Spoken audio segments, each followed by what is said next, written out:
Hi guys, my name is Michael Cho. My day job is being an executive in a real estate company.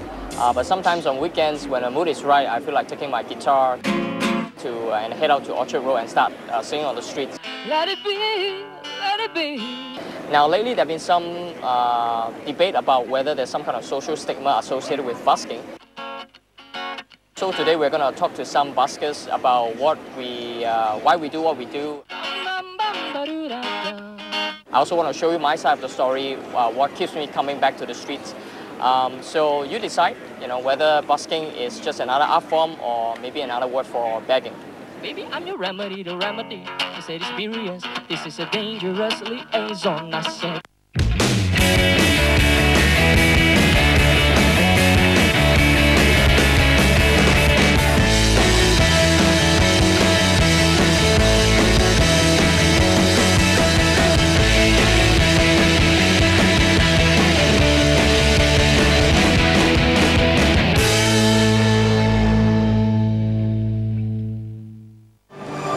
Hi, I'm Nina Burgess, and welcome to this episode of iJournalist.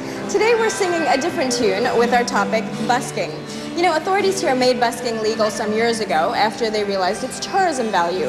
And today you can see buskers on practically every major artery of the city. Well, even with the endorsement from up top, there are still some traditional and rather negative perceptions of busking that exist. The question is, do Singaporeans see busking as a glorified form of begging, or are they warming up to the idea that buskers are entertainers that provide a service of value? They add local color to what can be a frustrating attempt to navigate a city's winding roads.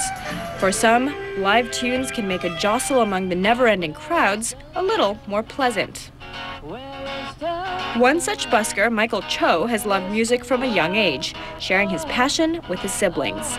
But he's a long way from the bright lights and adulation of the big-time music business. And actually, that's just fine with him.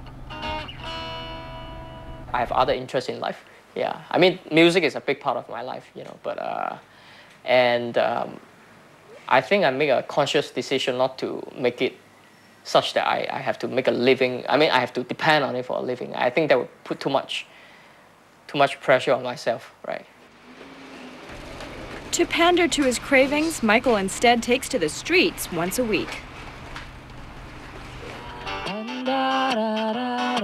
I think it gives me a lot of sense of, this very unique sense of freedom that I don't feel when I'm, say, performing on a stage or in other kind of performance venue. It's because, I mean, first you have a lot of freedom in terms of, what you want to sing, where you want to sing, and I guess, the interaction, the spontaneous interaction with the crowd, occasionally, don't always happen, but when that happens, it's magical. So I got hooked, so I decided I have to come back and continue doing it, yeah. Lucrative this hobby is not. On a good day, Mike can make $100. On a bad day, he doesn't even make enough to cover his taxi ride home.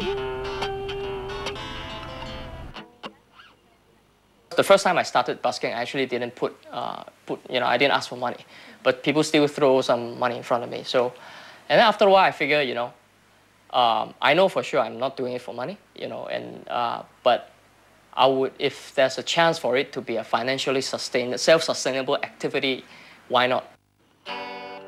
Mike may not busk for the money, but recognizes that many others do as a necessity. I give them all my respect because, I mean, they are not going out to steal, they are not doing things. I mean, they are using their craft to, and they're sharing their craft. And, if you like it, you drop them a coin or two, They're not, I guess they're not really actively soliciting, money from you. So, and yeah, I don't think they're begging at all, definitely. Not everyone would agree with Mike on this, of course. To many in Singapore, the stereotypical busker is one who is handicapped or needy, quite far from the image Mike projects.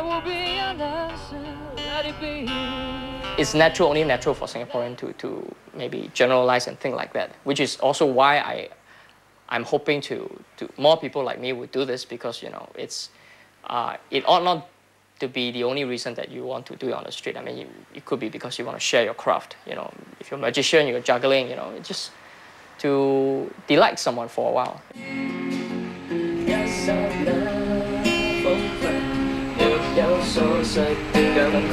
And the one person who hasn't come to terms with his desire to busk lives under the same roof, his mother.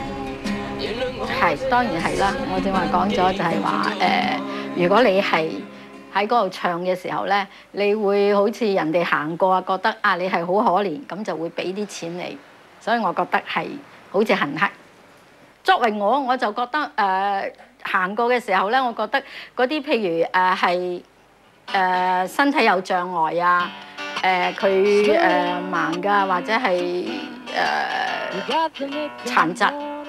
咁樣我覺得可以咯，但係如果你唔係嘅時候，我唔係覺得咁好。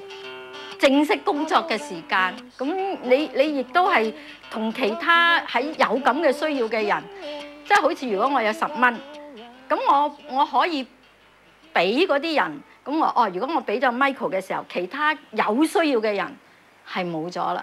我覺得係剝削咗其他人。 Despite his mother's sentiments, Mike still feels he brings something of value to his audience, even if it's just one soul at a time. There was this American lady, you know, and she was, you know, had this ragged clothes and had this 2 bags full of, I don't know, garbage in it or something like that. So I think she's probably homeless. And anyway, she passed by in front of me, and then she paused, and then she started singing along with me. And she can't really sing, but you know, there's a lot of conviction in her voice, you know. But so I feel that, you know, she was really into the song, and you know, so I closed my eyes, you know, sang along with her, and I thought, wow, it was such a powerful song to be able to sing with her. And then when I opened up my eyes, I want to, you know, say thank you. And, you know, she was walking away, I tried to wave at her, and I realized she was actually blind. For Michael, it is much more than simply playing a tune. It's about transforming the oral landscape of a city. I guess especially in cities like Singapore, you know, where the pace of life is so fast, I think we often lack the time to maybe pause for a while and, you know, just enjoy some of the simpler things, or I don't know, things that make us human beings. And I think music is one of those things that, you know, transcend all races, transcend all ages. So, and if you know, what I do on the street is able to, you know, stop someone, you know, for maybe a few minutes and maybe let him or her think about, okay, oh, I know that song. That was a song that, you know, when I first fell in love, you know, that kind of thing. I think it's wonderful.